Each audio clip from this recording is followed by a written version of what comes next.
I laughed like I haven't laughed in ages. I mean, I couldn't control myself. I had uncontrollable private laughter in the car. And I'm like, I know I shouldn't be laughing at this. It's serious. And they're like, people's lives are going to be on the line. But I couldn't help myself. And I cried again, but it was laughing, crying. I went to dinner with a couple serious people. They hadn't been looking at their phone. And so I was able to break the news to them that Pete was going to be running the entire United States military. And like their faces of shock, followed by not believing me. Both of them got their phones out and started Googling at the same time. And then they showed it to me. And I was like, yeah, you don't need to show it to me. I just told you. Hello, everyone. This is JVL here with my best friends, Sarah Longwell and Tim Miller of the Bulwark. Well, we're a week on into this thing, and it's great. Has it been a week? I found myself last night at 3 a.m. laying there just thinking, Pete Hegseth? We'll get to that in a minute. First, I would like to... me a lot of joy, I'll say, but we'll get to it in a minute. Okay. We'll get there. I would like to say that I've been on this spot for a very long time, saying that Donald Trump will attempt to run for a third term. And what I've said is that he will use the period between now and like 2027 to constantly tease the idea in a will he, won't he sort of way. And that once we get to 2027, then he'll see if he can put his foot on the gas. Kind of like a Ross and Rachel type thing, you know? Yeah. Sort of. Yeah. And there are a bunch of structural reasons why he would do this. Today, I mean, again, we are only a week into this thing. He appears before the House GOP conference and says, I'm going to quote, "I suspect I won't be running again unless you say he's so good we got to figure something else out." It's the perfect Trumpian. That's a real thing that just happened today. Who's reporting that? Is that Punchbowl? It's all over the internet. Great. Okay. Sorry, I was taping another podcast. Can you read it again? I suspect I won't be running again unless you say he's so good we got to figure something else out. It's like the Platonic ideal. Right? There's enough deniability. It's like, see, he's saying he won't run again. He's saying he respects the Constitution and the 22nd Amendment. But is he? Do we have a constitutional scholar? Because I took a look at the language in the old Constitution. And it's old number 22. Number 22. 22nd Amendment's quite clear. It's not really. So I've done a little bit of digging on this. It is possible that he could run, I mean, just taking everything exactly as it is now, without assuming any Supreme Court stuff, that he can basically do what like Putin did with Medvedev, which is he could run as the vice president. As the vice president with everybody understanding, he could even make it explicit that the guy at the top of the ticket, let's just pretend for the moment it'll be Don Jr., because he wouldn't trust J.D. Vance with his life like this, would then on January 21 step aside and resign the office, at which point Trump would be going. So that seems to be pretty... The VP gambit. Airtight, the VP gambit. But that's not what worries me. What worries me is that, like with the 14th Amendment gambit, if the Supreme Court was faced with the fact of this guy doing it, and with a bunch of state parties putting him on a primary ballot, and polls showing that within the Republican Party, 65 or 79% of the people are going to vote for him, and the Supreme Court is being asked to tell these people they can't have what they want, there isn't anything we have seen from this court. So I have two thoughts about this. They would be willing to do that. I have two thoughts about this I want to share. Number one, you do this. I think the worry is fair, which I'll get to. You do the 14th Amendment comparison, which isn't really an apt comparison. I mean, the 14th Amendment was a lot murkier than the 22nd.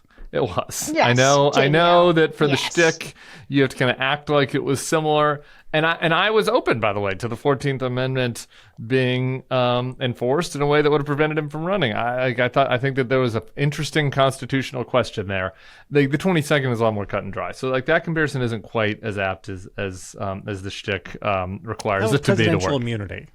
Was that a cut and dry, or was that something they just invented out of thin air. That was something they invented out of thin air, Yeah, which is okay. pretty So concerning. we've seen that they can there do are that. things to be concerned about. I'm not saying that they're not. I just wanted to, on the specific point of the 14 and 22 comparison, I just wanted to get on the record that I don't think that's that as apt as a comparison.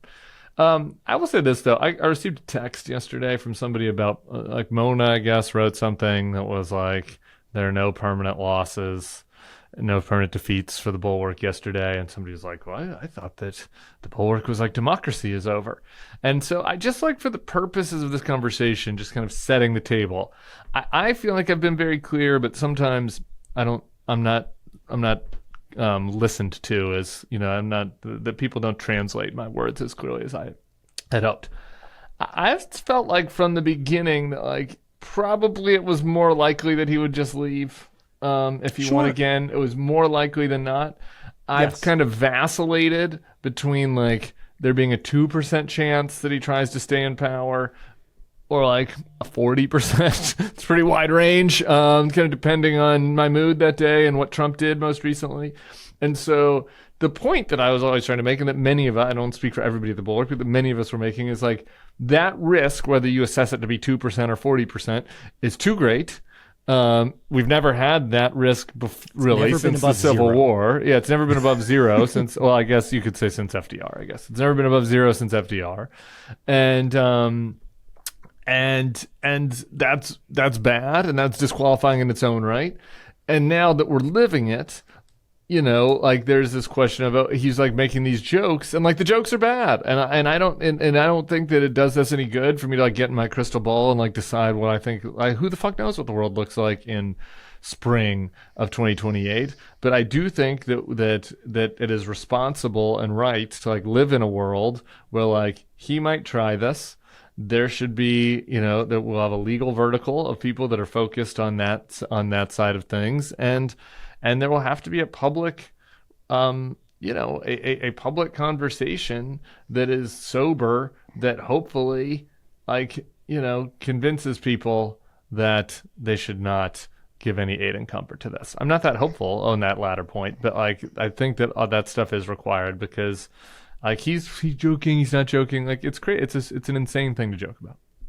So that's why. And I want to pick up on this point that Tim's making about democracy over versus democracy fine, and just how much space exists between those two things. So our concern about Trump, and I'm glad you're bringing this up, because I do see some people saying sort of like, well, I thought that, you know, of course we'll never have another election again. And I don't think any of us have ever even begun to argue that.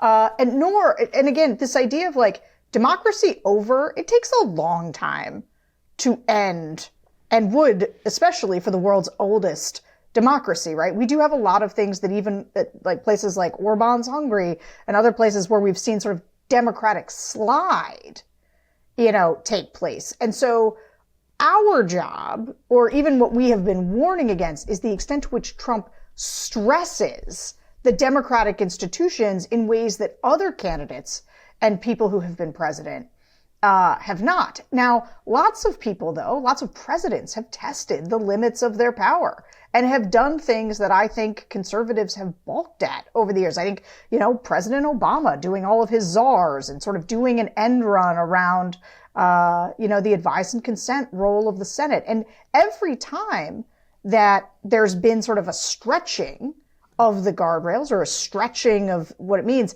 it can then be utilized by the next people who come along to say, okay, well, we've busted this norm, we've busted that norm, we've changed this rule, to the point where it gets harder and harder to sort of rein in people who want to do really bad things, especially if they are people who have really bad intentions. I think our argument about Trump was always, this is a guy with really bad intentions, extra constitutional intentions, and he will stress our institutions in ways that our country's not quite prepared for, and that we don't have, like, lots of laws and stuff that make it super clear. But this is one of those places where I think 22nd Amendment, like, that's what the Insurrection Act and that types of thing, like, that was so murky, and it was like a test, and it wasn't so clear cut. 22nd Amendment, much more clear cut, but that doesn't mean he's not going to stress our institutions at every level. But the last thing I'll just say on the actual Trump running again, we know what an 82-year-old man looks like, because Joe Biden is one. And we know that Joe Biden at 78, much better than Joe Biden at 82. I do think Donald Trump at 82 struggles to,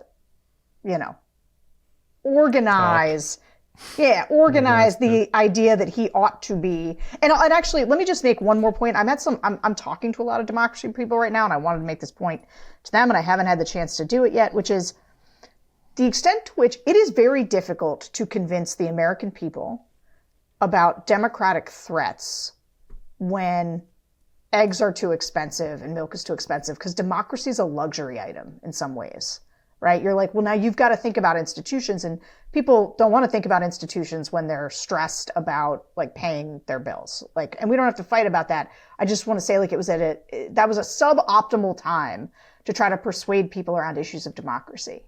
As Trump is testing our democracy, is a good time to persuade people and educate people about what he is doing. I've got especially good news on this front. I've got especially good news on this front, Sarah. It's a good news next level. We haven't had one of those in a while. Just saw a stat today, and Republicans increasingly think the economy is doing great. You saw the total inversion now, like a hockey stick style growth in the economy over the last week. It's just amazing, the magic that happens under Joe Biden's leadership in a lame duck. And so I don't think people will be stressed about it. So they won't have these luxury Hold on one second. Issues. Hold on one second on this, though. So I think JVO was always right about boat parade people. There was always, because we're also seeing the opposite be true, where like Democrats now think that there was always a political the Democrats in this same survey thought that they're starting to view the economy more negatively, right? Which I think justifies this idea that there is a political partisan valence to how one views the economy, whether your side is in control or not. That being said, I think these extra margins for Trump, in terms of the people who did vote on the economy, were people who are not Republicans per se. They are just people who were mad about the economy and prices. That chart is turning me into the Joker, though. I've totally turned into. I'm like this. Fuck everything. This is crazy. Like it's like they've inverted now. Sarah, Joe Biden's still the president. Like, couldn't you people at least wait till January to talk about how the economy's magically gotten better or worse? Like Joe Biden's still the president. I got some bad news for you, Sarah. If you're kidding, democracy is a luxury good that you can only think about in good times, what is the last good times presidential election we've had? I think it was 1984. Sure. In every election since 1984, 96. The dominant theme was like, I feel your pain. We got to keep going. Things are still hard. This is what it is. In 96. But... Every presidential election is, boy, things are really tough out there, and I got to come in and fight for the middle class.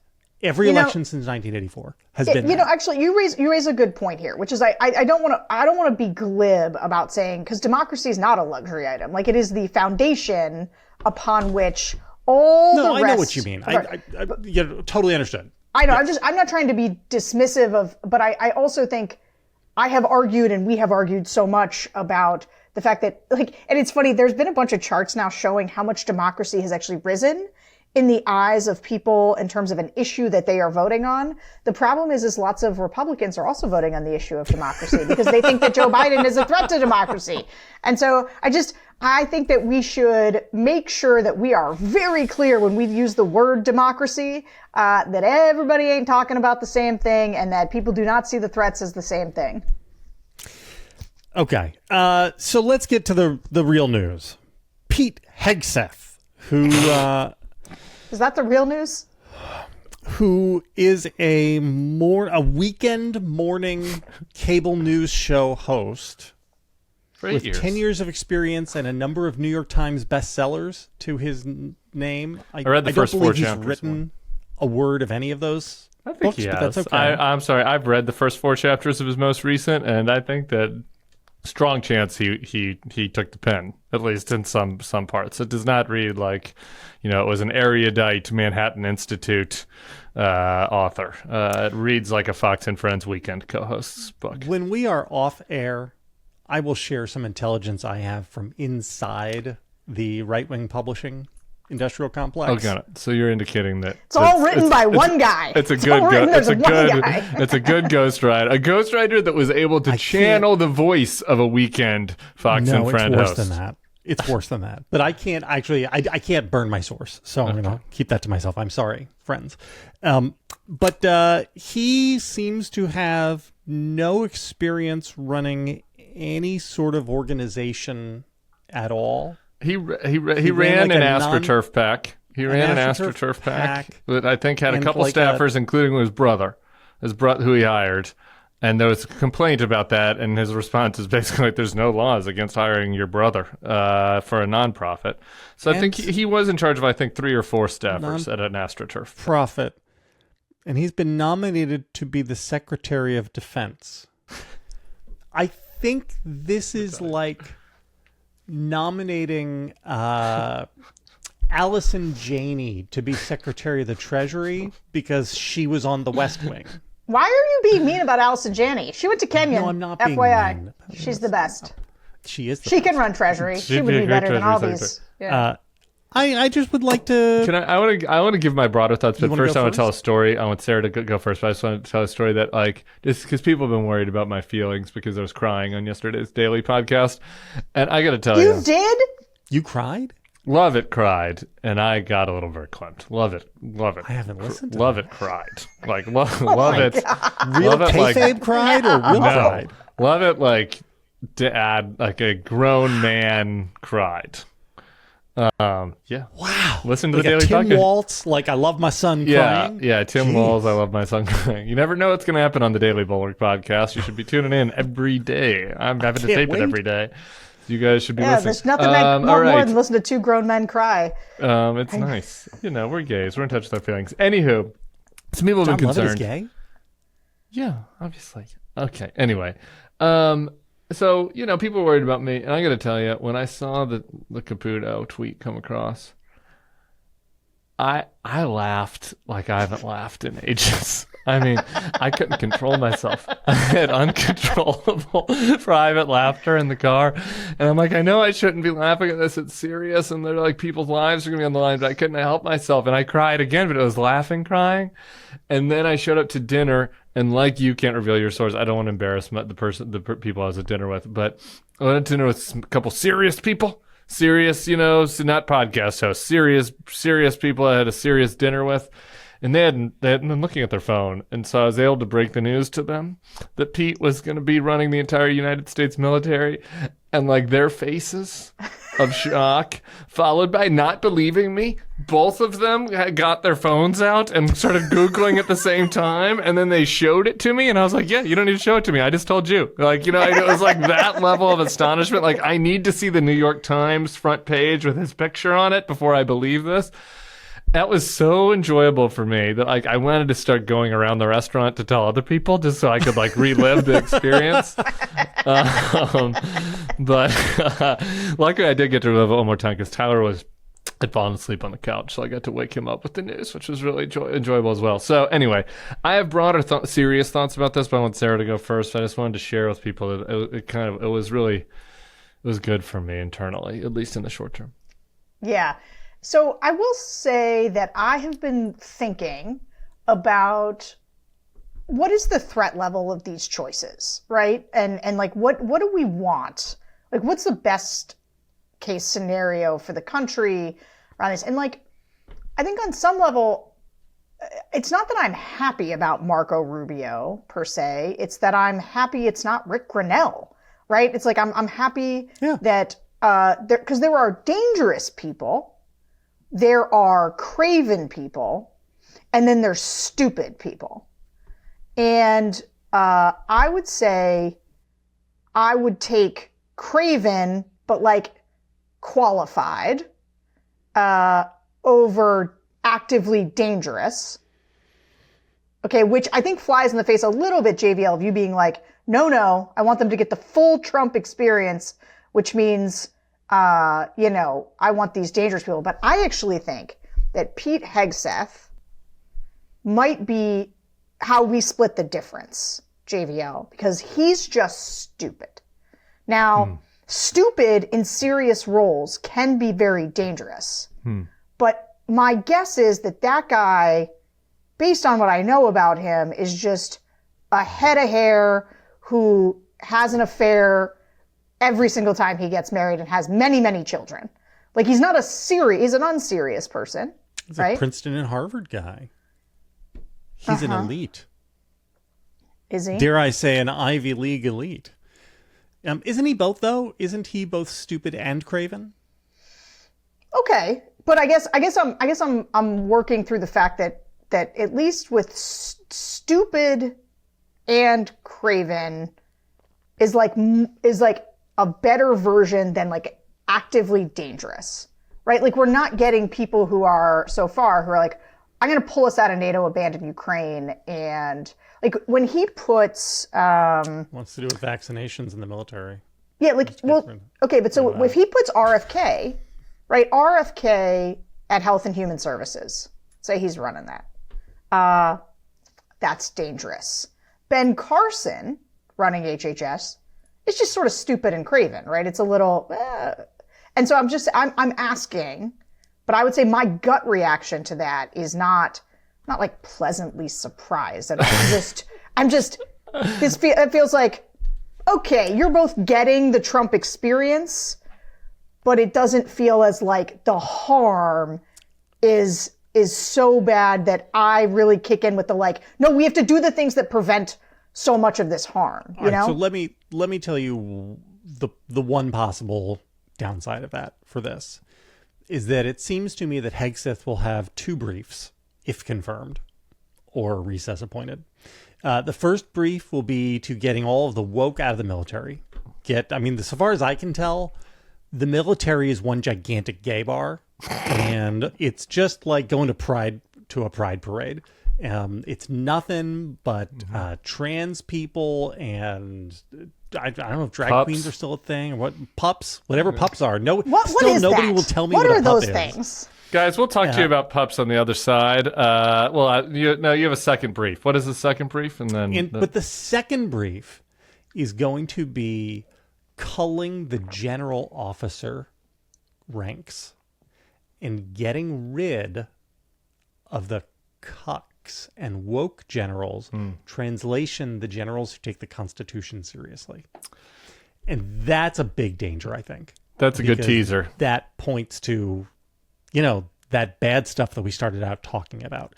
All right, so we'll get to that on the Tim, other side. Would you like to give us a little message? I would like to give you a message because in these times of clownishness and potential terror, it's important that you're eating healthy.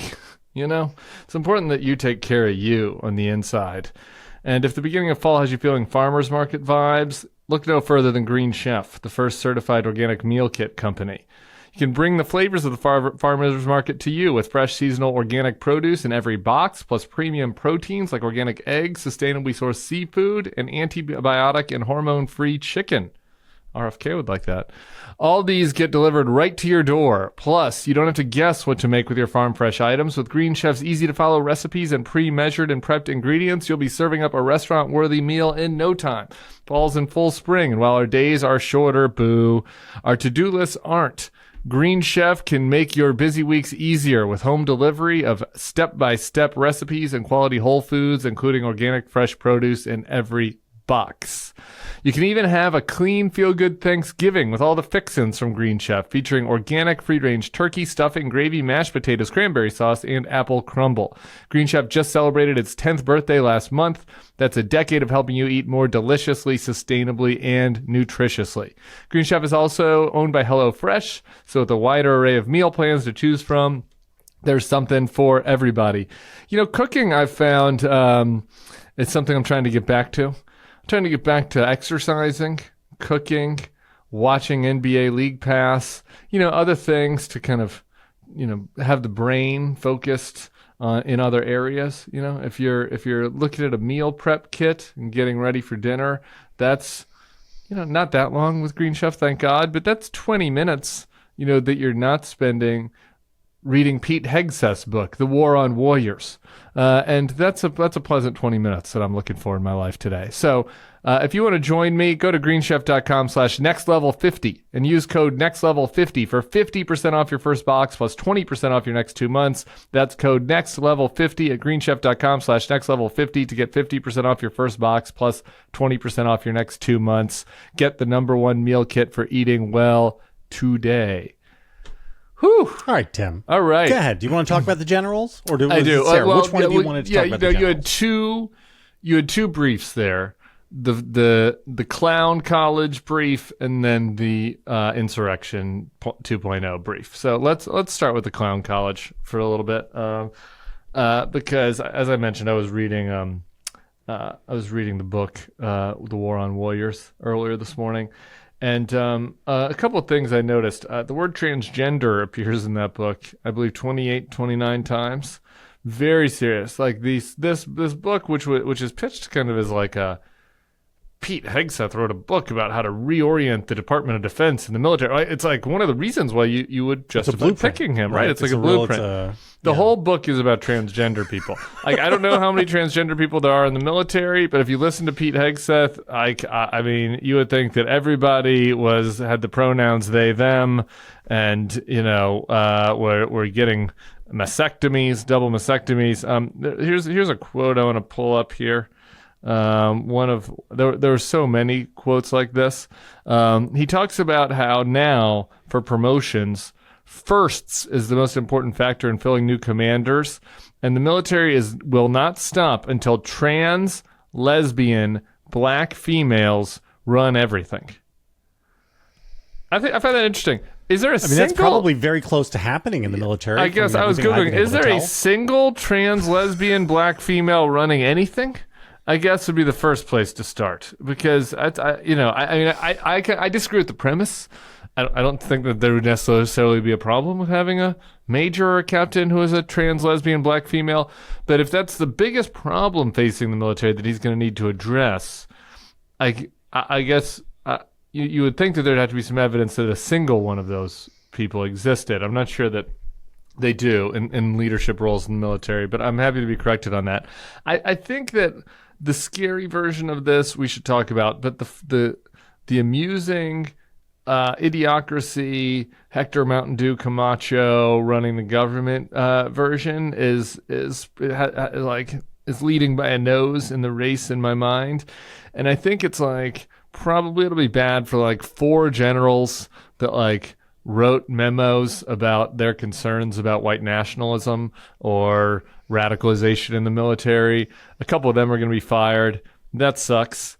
I feel bad for those generals. They're going to get fired, and then there's going to be they're going to not raise the pride flag in June, and instead they're going to raise a Hulk Hogan flag or something, and they're going to ban people from using pronouns besides the pronoun of birth, and Pete is going to write memos in crayon to people, to the military, letting them know, how to ensure that heterosexuals get primacy and that. And then they're going to declare victory. I kind of think that is going to be his main remit. And then there'll be some other people that do everything else.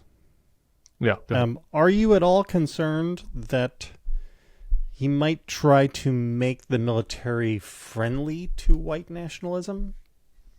Yeah, that's not great. That kind of worries me in the long term, right? I mean, if the military becomes an incubator for that, because again, this is the kind of thing we see in other countries, right? You talk about the Pakistani military or the Egyptian military, and they have their own political subcultures, and everybody, nobody is quite sure whose side they're on. I guess I just think that's a bottom up thing, and the only difference, which is bad, is that people will feel free to show off their Punisher tats and put Punisher stickers on their Kevlar vests and rather than just kind of post about it on the internet. Is it real? I don't know. Is it any different?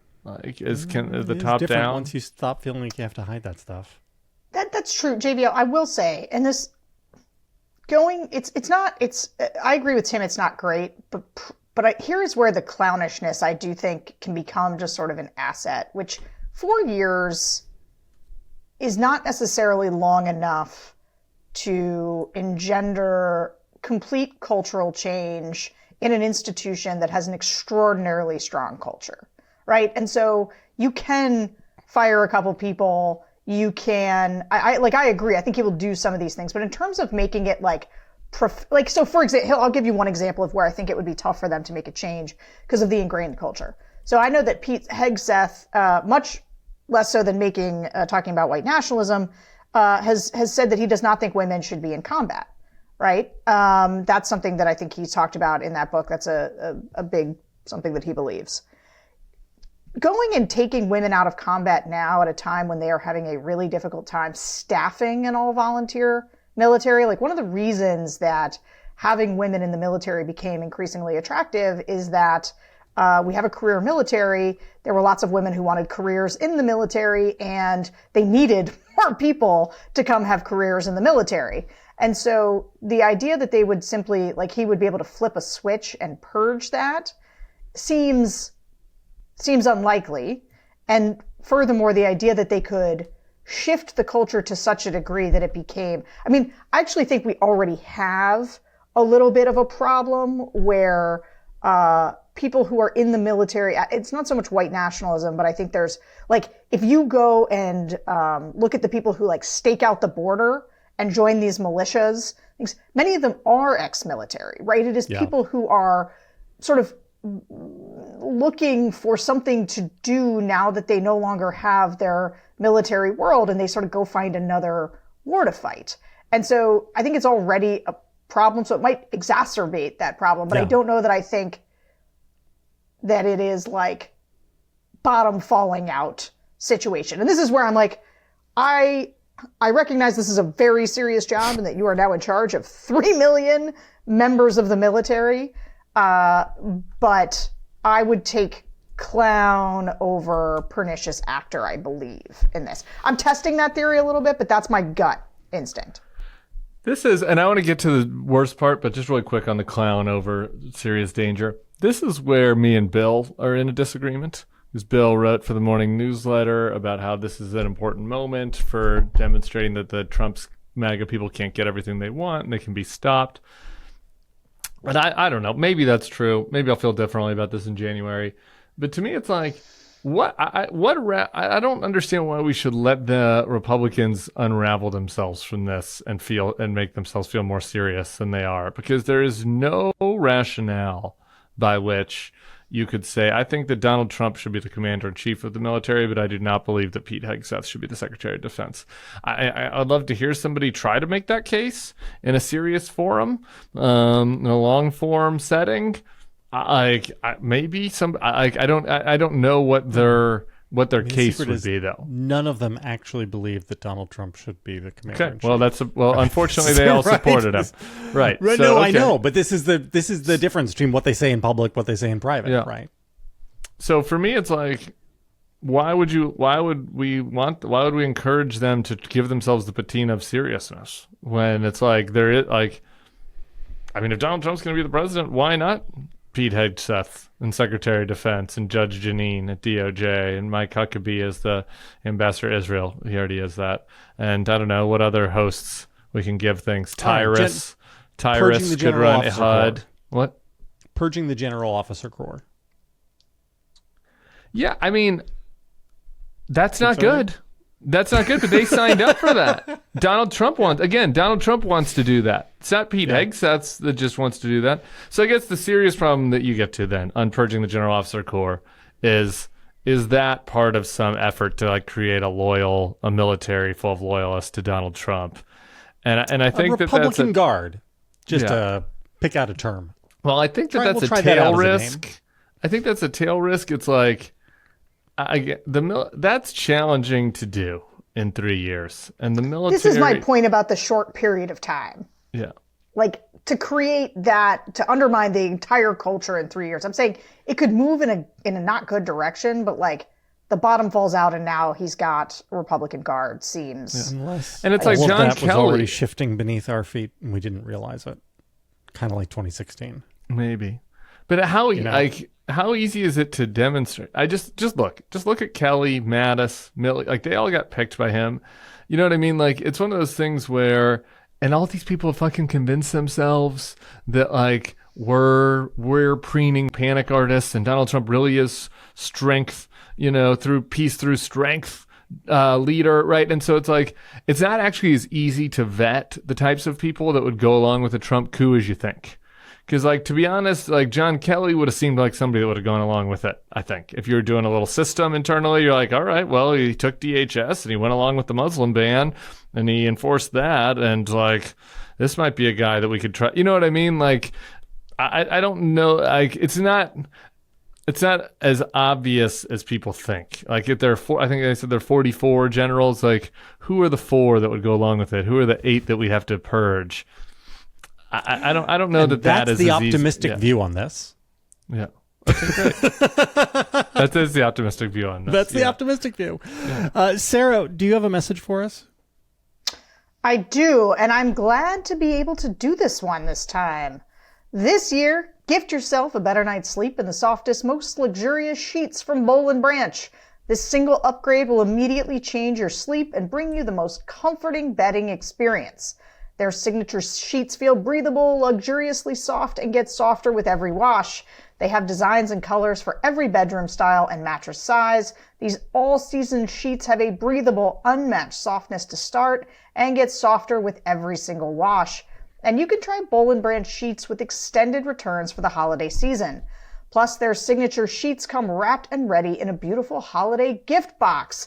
Guys, I don't know about you, man, but since it's gotten colder, I love my Boll & Branch sheets. I never take them off. I have a couple of sets now. Thank you, Boll & Branch. And so I basically only alternate them because I don't like any of the other sheets now. I also have given them to my parents who also love them. And you will love them too. I feel great about this endorsement. They are the best sheets.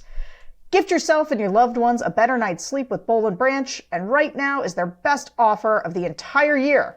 For 25% off plus free shipping on your first set of sheets, head to bollandbranch.com/nextlevel. That's Boll & Branch, BOLLAND, branch.com/nextlevel for 25% off. Limited time only. Exclusions apply. See site for details. Well, JB, before you go, can I break the show map here a little bit? Sure. For a second, is that okay? Of course. I've been receiving some texts. There's a new New York Times piece out. How Trump won. 13 young undecided voters discuss why they voted for Trump. And I just think it'd be fun to do this live and read a couple of them to you, if that's okay. Sure. I should have been listening to the Boll & Branch endorsement, which I fully second, but instead I was reading some of these. Okay, are you ready? Mm-hmm. Jasper, Please. 25. Jasper's 25. He's biracial and works in food service. He voted for Biden in 2020, Trump in 2024.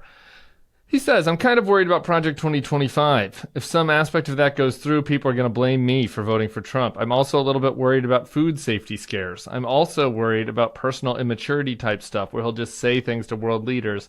We could enter into a nuclear war, so maybe don't do that. This is warning to the man that he voted for. Aisha, 21, South Asian. Didn't vote in 2020, voted this time for Trump. At least there's not going to be another January 6th. Because that already happened. Lillian, 27, white, works in digital advertising. The thing that was really the nail in the coffin for me was when Biden called half the country garbage, and then the White House moved to change the record officially. That really bothered me. That made me want to rally against. So the White House attempt to put an apostrophe in a transcript for a speaker who wasn't on the ballot made her vote against Okay. Mm-hmm. Okay. Mm-hmm. Actually, can I make a comment about what's interesting to me about that? Yeah, sure. Is that all of those people, that means that they were listening to content going into the election in which the kerfuffle over the garbage comment and then the White House's, sort of scramble to defend it and say that person, like, that is the thing that they saw. Whatever they were watching or reading, somebody viewed that, like that was the thing they were drilling down on. And I think that, especially among young people, so I will say I've been doing a bunch of focus groups post-election with these sort of Biden to Trump voters. And one of the things that I think is going to be fodder for a lot of discussion is the way a lot of our terms around Republican and Democrat have lost a great deal of utility as we see the coalition shift, because these voters are not Republicans. They are red-pilled. And red-pilled in the sense that it is a rejection of the establishment, rejection of political elites, rejection of the media.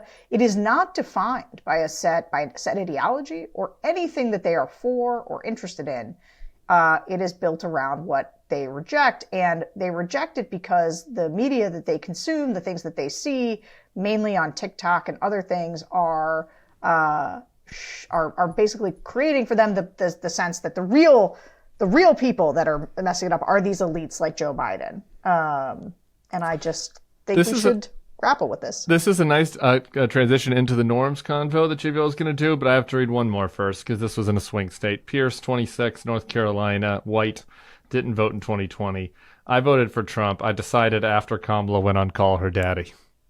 So there you go. Maybe Kamala shouldn't do as many podcasts. Like No, people that's say, wrong. do more podcasts. He saw Call Her Daddy. He's like, nope, not presidential enough for Pierce. Don't want to see these ladies talking about their coochies on a podcast. Are we sure? I mean, are we really, really sure That we should have a democracy? No. That these aren't people who actually were just Republican voters. We're not who, sure. We're not got sure. swept up We're in the not time. sure. This I'm has just happened having like fun. 60 Minutes, I think, recently. Yeah. Like, because these things sound like what I would conjure up if I was writing a column making fun of people like this. Right. No, I think they're real, and the reason is that we've just done a bunch of focus groups, and I've been listening to them, and it is like they all sound red-pilled. So the norms question, it does. So the daily today, we had a long conversation with this guy, Asita Wanevu, about, and I had the same conversation with Pablo Torre about like the Democrats are in a fucking tough position right now, where if the predominant culture is institutions suck, everything sucks, and we got to tear it down, and the Dems have to be the ones that are like, no, we think things are great. Like our institutions are strong, and we should respect experts and elites. Like that's a losing hand to play. So anyway, I think that is relevant to what you're saying and where JVL was going. So I was actually going to skip the norms because we're starting to run long, and the other two things on my to-do list here are more important. Okay, well then, could you just give an answer to that, JVL? What's your short? We can have a longer pod another time. What's your short answer to the Democrats?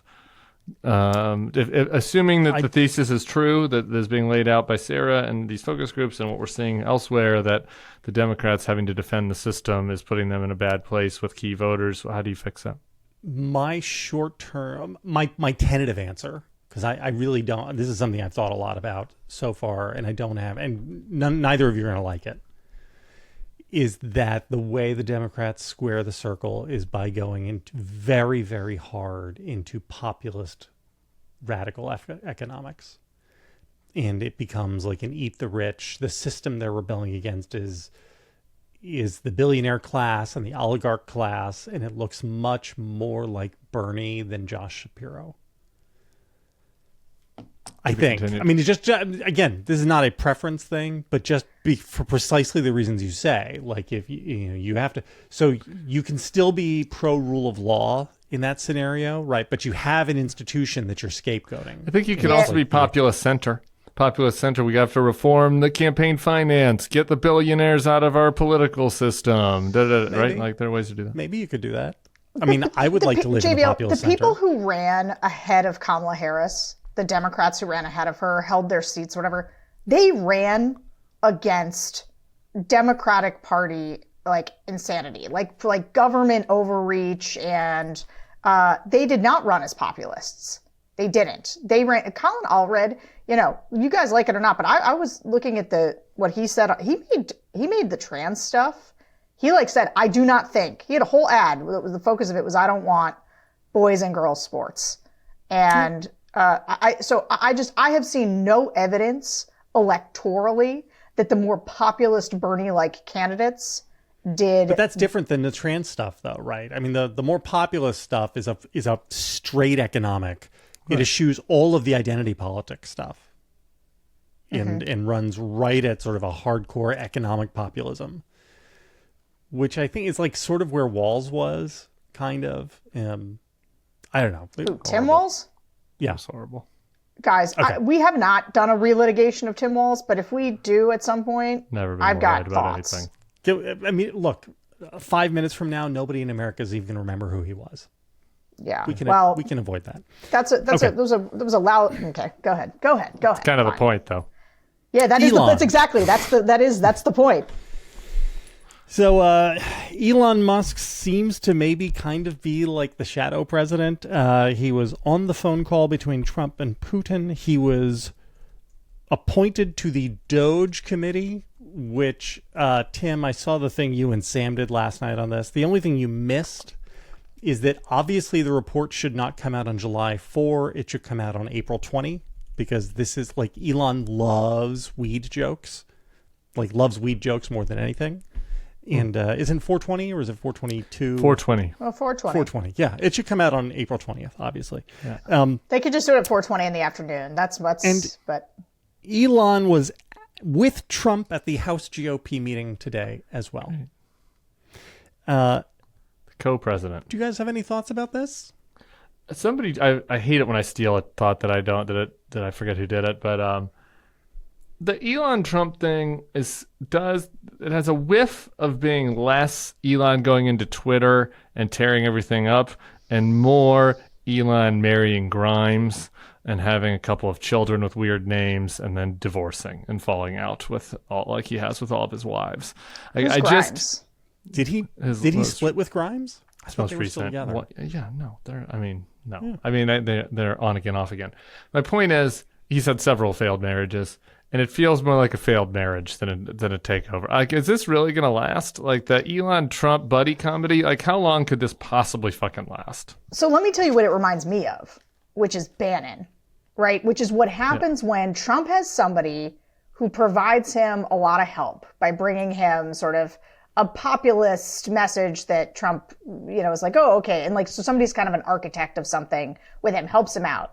But then that person goes around to all their friends being like, no, I'm really the one running the show. No, I have a lot of power. Let me tell you about all my influence. And Donald Trump, that doesn't sit with him, right? Like, he needs total subservience. You don't get to have your own, universe of loyalists. He needs all of it to transfer to him. And if it doesn't, and he thinks you're using him to build your own influence, he will cut you off. Yeah. Can I float something that I would like you guys to pass a verdict on? Sure. Trump, greater sign Musk, in terms of if one of the two of them had to be president, or had to watch my children, or had to sit across from me for a meal for 2 hours, in every single possible case, I would take Donald Trump over Elon Musk. Because Trump is a degenerate and a liar and I'm a no a bully and all those other things. And Musk is an insane person. I'm a no on that, except for the dinner. I don't want to have dinner with Elon Musk. But in the other categories, I would rather have Elon Musk in charge. I mean, he did land the rocket on the rocket thing. No, I don't know. I mean, his system... Maybe they're both just the luckiest fucking people on earth, but the government gave money to SpaceX and to Boeing to come up with low orbit satellites or whatever to figure out, and SpaceX figured out how to do it and Boeing didn't. So, I don't know. Tesla created, maybe he's just good at hiring people, but whatever, that would then make him better than Donald Trump. If it's just as simple as that, and Elon is just a fucking weird Svengali and it's all smart people behind the curtain. I don't know, but they've worked on the satellite, on the rocket, on the electric car. His shit's worked when other people's haven't. So I guess I'd rather go with him. I do. I mean, I think that it's like deeply it's the most corrupt relationship that has existed in the federal government in modern times. I mean, not going back to like the industrialists. Like the idea that he's in charge of culling government spending while also being the largest government contractor. Right. And like is right. Like it's like it's hard to even explain to people like just the scale of corruption and how it compares to like other little corruptions that people worry about. People are like, oh, big pharma is really I like the revolving door. It's like, yeah, there's some other corruptions with the revolving door, but this is like literally like the dude is in charge. Like he's deputizing him to be in charge of government spending when he's a recipient of massive amounts of government. Anyway, Sarah, do you have Elon thoughts? Oh, I would rather starve than have dinner with either of them. The answer is no to them. But dinner with Trump would be kind of fun. No, I think fun's the wrong word. Well, yeah. I sort of agree with Tim though in terms of Elon has at least done impressive things. Like Donald Trump just bankrupted everything, right. And like pissed it all away. Like I don't know, and stiffs everybody. Like Donald Trump is not an impressive person. Like he figured out how to. He got in an industry where he said, "Okay, I can figure out how to act as unethically as possible and do that to climb to the top. And I will be a tax cheat." Yeah, and then I'll still bankrupt myself, and then I'll use the shield of that to be able to keep doing all this. Like Trump is not. He is a very lazy, dumb person's image of what a rich, powerful person is versus Elon Musk, who I think has done legitimately interesting and world changing things, but also this idea about corruption, like that. Just because somebody is good at one thing does not mean that they should be put in charge of all the other things, though. Like, that is a thing that we do in our culture that I think is weird. We're like, oh, you figured this thing out that requires complex physics formulas. Maybe you should control the federal budget. Like, they don't all translate. You've been really good at doing segments about the woke Bud Light beer can with himbos on a couch on Saturday mornings. Maybe you should be in charge of the largest bureaucracy in the world. Yeah. All right. Our third sponsor today is Rhone Apparel. The pain points of finding what to wear and avoid uncomfortable, tight clothing that's never your size is a problem we need to move on from. If you want to look good without having to think too hard about it, then Rhone Apparel is for you. Men's closets were due for a radical reinvention, and lucky for us, Rhone stepped up to the challenge. Rhone's commuter collection is the most comfortable, breathable, and truly versatile set of products known to man. They have products for every occasion. We're talking about the world's most comfortable pants, dress shirts, quarter zips, polos, blazers, and t-shirts, which are the staple of everybody's wardrobe, obviously, and Rhone makes the best t-shirts on the planet. They look great as individual pieces, and they also work seamlessly together. It's all about their signature 4-way stretch fabric. It's breathable and flexible, and it works everywhere, whether you're out in the yard doing stuff or going to the office. It is time for unparalleled confidence without the hassle that comes with wrinkle release technology, and it's 100% machine washable. I love my Rhones. I wear them all the time. In fact, over on our subreddit, somebody did a thread because they had gone and zoomed in on my shoulder, and Rhone has a little double X stitch here that's kind of their signature. And people on the subreddit were like, oh, what does that thing mean on JVL's shirt? And I don't reply to everything, but I popped in and I was like, oh, it's because Rhone, that's a Rhone t-shirt. You guys should buy them. They're really so good. And the people on the site were like, this isn't an ad. You don't have to keep selling. I was like, no, I'm not selling. I'm just evangelizing. They're the best t-shirts in the world. Everybody should have them. Head to Rhone.com/thenextlevel and use promo code THENEXTLEVEL to save 20% off your entire order. That's 20% off your entire order when you head to RHONE.com/thenextlevel and use code THENEXTLEVEL. It's time to find your corner office comfort. Did you guys see Sebastian said Thune's going to be the majority leader? Yeah, I saw that. I don't have any thoughts on that. We'll get to that maybe if you wanted to do the button. But I want to talk about Jack Smith. So we got news last night that Jack Smith is planning to resign before Trump takes over. And I am curious as to what you guys think about that, because that leaves a bad taste in my mouth.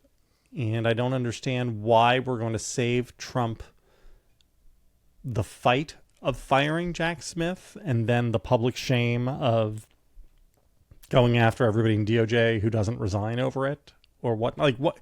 Why would you deny Trump that cost to doing the thing he wants? Why would you make it go away on your own? But maybe I'm missing something. Maybe because I'm not sure there's as much value add in him firing him as you might think. Like, I think this is one of those things that everybody's like, yeah, that's going away. But it's unprecedented, right? To make him fire him. No? Maybe I'm just overthinking this. Yeah, aren't there other parts of the investigation too? I mean, I'm with you. I don't know that I have really deep thoughts about it, but I don't like it. And, I